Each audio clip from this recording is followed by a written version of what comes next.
kalantahon para sa sining adlaw nga edisyon sang aton nga programa. Kag ini amo ang Salmo 62. Ang paghatag naton na refleksyon sa sining nga salmo paagi sa musika. Okay, no? Kag sa aton nga pagpadayon sa sining bulan nga edisyon sang aton nga programa, aton ginadumdum ang aton nga mahal nga Eloy, Birhen Maria, kag ang mga na agyan niya nga mga hilimuon sa aton nga pagdumdum, kag kalakip man dira ang pagdumdum naton sa mga may kaangtanan sa iya, no?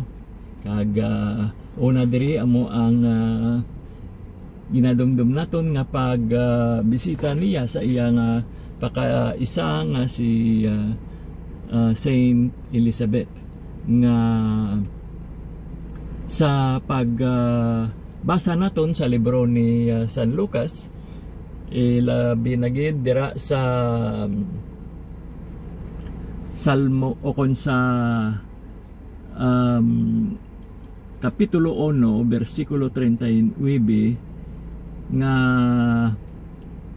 ang aton mahal nga Eloy nagdali-dali gid agud nga makalabot siya sa ginapuy-an sang iya nga pakaisa nga iya ay ginaplano nga bisitahan.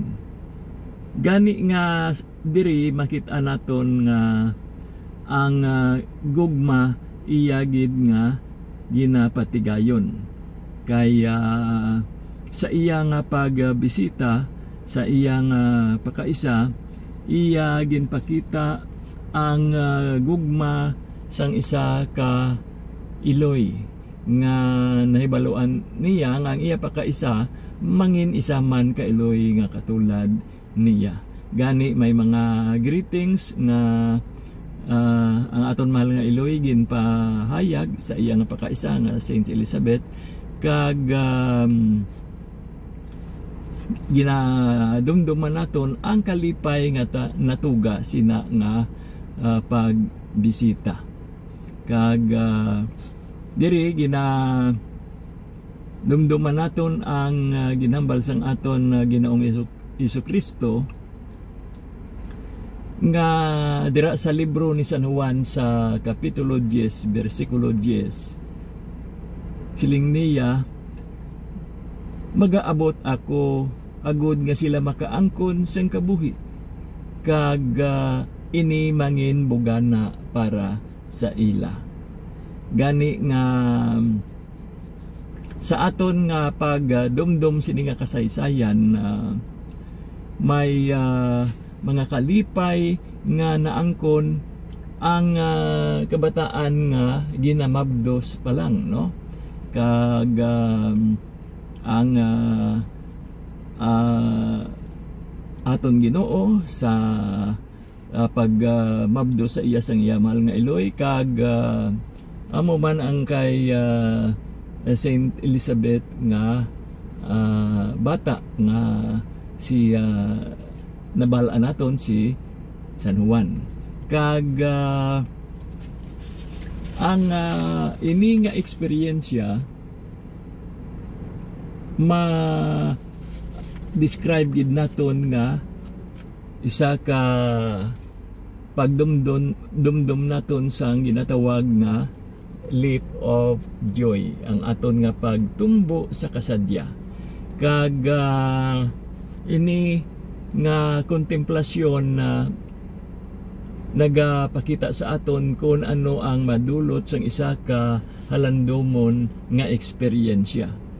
Kaya kung si Kristo nagaumwad sa aton, aton mabatyagan ang paghidait, kag sa aton nga panghunahuna sa pagdumdum naton sang mga masadya nga hitabo nga nagluntad sang nagliligad, kag aton nga gina-recall, ayhan na kita man magadali-dali katulad sang aton mahal nga Eloy agud nga makadtuan naton ang isa ka persona nga mapahalipay naton. Kag sa paghimo naton sina, hindi lamang kay isa ang mangin malipayon, kundi tanan-tanan man nga maapektahan sini nga kasadya nga nagaluntad sa aton nga kabuhi nga madulot sang pagka madinumdumon, katulad sang ginpakita sa aton nga mahal nga Eloy sa iya nga pakaisa. Kag ang iniman nga dulot sang kasadya amo ang pamuklat sa aton sa kamatuoran sang pangabuhi. Okay, no? Kag ang isa pagid nga ginadumduman naton nga may kaangtanan sa aton man mahal nga Eloy amo si Saint Joseph, nga siya isa ka amay nga nagaabi-abi gid. Kaya ang iya nga mga personal nga mga plano iya nga ginapahigad agud nga iya nga maabi-abi ang aton mahal nga Eloy, Birhen Maria, kag ang aton Ginoong Hesukristo, nga ang pag-abi nga iya ginpakita naupdan sang pagtuo kag sang isa ka panan-awon sang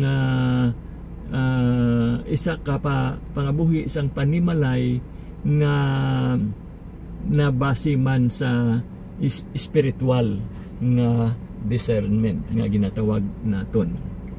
Kag si Saint Joseph nagkabuhi suno sa iya nga bokasyon kag misyon.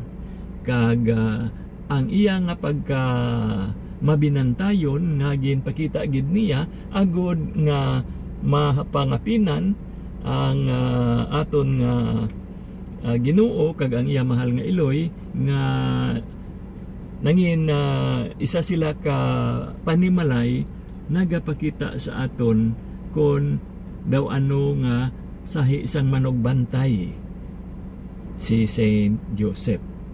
Kag siya